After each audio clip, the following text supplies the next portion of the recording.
Bueno, dicen los sociólogos, ¿no es cierto?, que el mayor error nuestro, ¿ah?, es vivir y manejar excedentes. Manejar excedentes. Desde el momento que las sociedades recolectoras les sobró, empieza el comercio. ¿Ah? A mí me sobra, tengo más que el otro. Le puedo dar al otro, pero el otro me tiene que dar. Y eso es el inicio de toda una historia que termina en el comercio, en los bancos, termina en los bancos. ¿Ah? Pero el asunto es, como digo, eso, de que el asunto fue el primero que le sobró. Le sobró trigo, o le sobró ganado, o le sobró una cosa, y lo puede comerciar.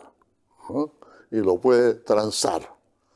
Y ahí, bueno, empieza toda una historia de los países ricos y los países pobres. Entonces, claro, la gente que vivió en el Asia Menor tienen esta cultura de transar, de regatear, ¿no es cierto?, y de quedarse con cosas que no le pertenecen o que las traen de lejos, ¿no es cierto? Todo eso, el Asia Menor.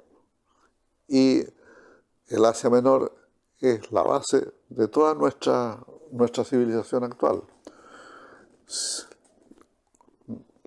El ser humano vivió 2 millones de años en las estepas del centro de África y vivían estáticos ahí.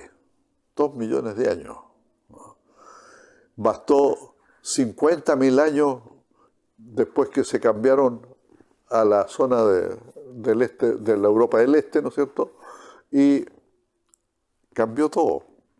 Cambió la manera de vestirse, la manera de alimentarse, la manera de comunicarse con el resto, y viene todo esto del comercio, todo en el Asia Menor. El sedentarismo es una mala condición, pero hay cuestiones que son inexplicables, ¿eh? Por ejemplo, las zonas planas, las grandes estepas. Las grandes estepas nunca han dado grandes pensadores. ¿Ah? No han dado, claro, no han dado grandes civilizaciones. En cambio,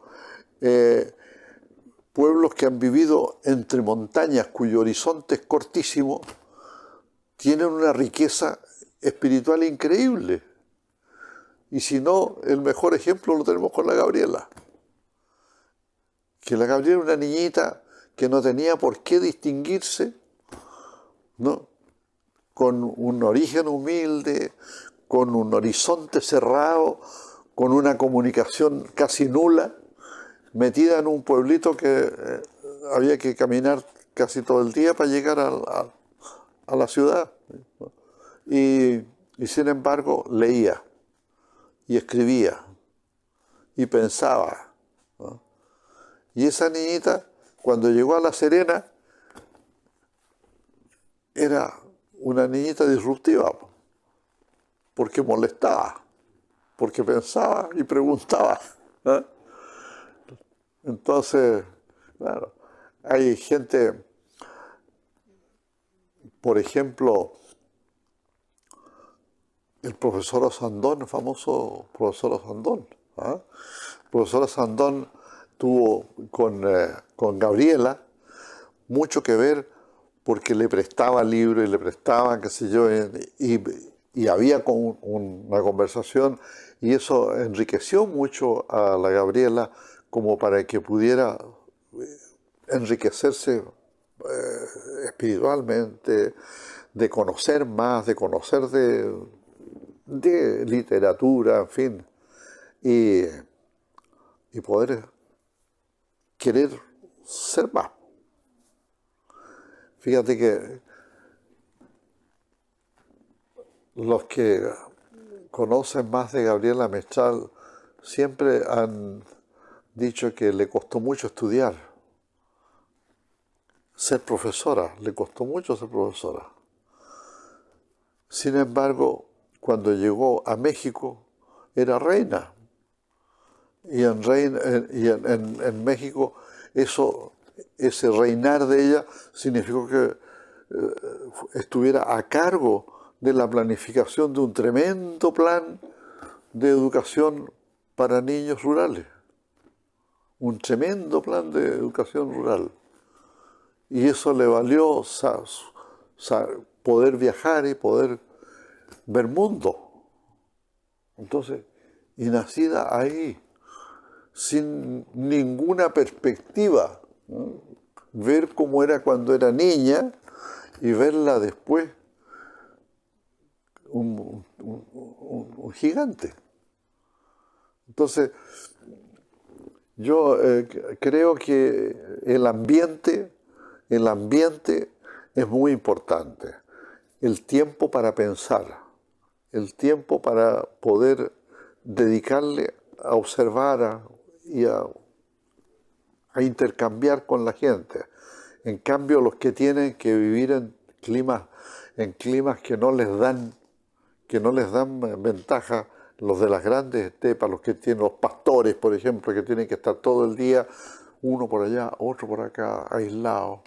Es distinto. Nunca van a poder tener esa riqueza, ese enriquecimiento rápido de la cabeza desde chicos. Los ponen a cuidar animales.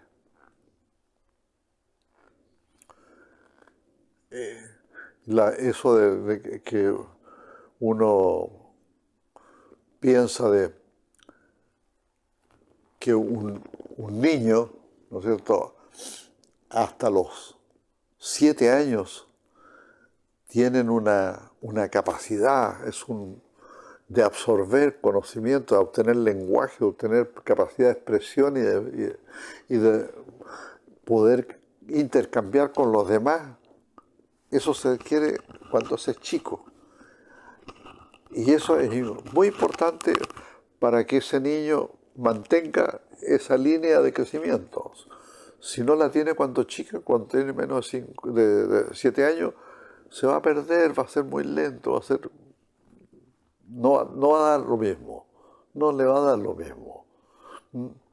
Entonces, es importante cómo se estructuran los grupos familiares, en cuál es el entorno en el que van a crecer, cómo se van a intercambiar con los demás, en fin. Eso es importante. Yo me crié así, pues, en un pueblo chico, chico. Nosotros, para escuchar radio, escuchábamos Radio El Mundo de Buenos Aires, Radio El Sodre de Montevideo y una o dos más que llegaban allá. De Santiago no llegaba ninguna. No tenían potencia suficiente.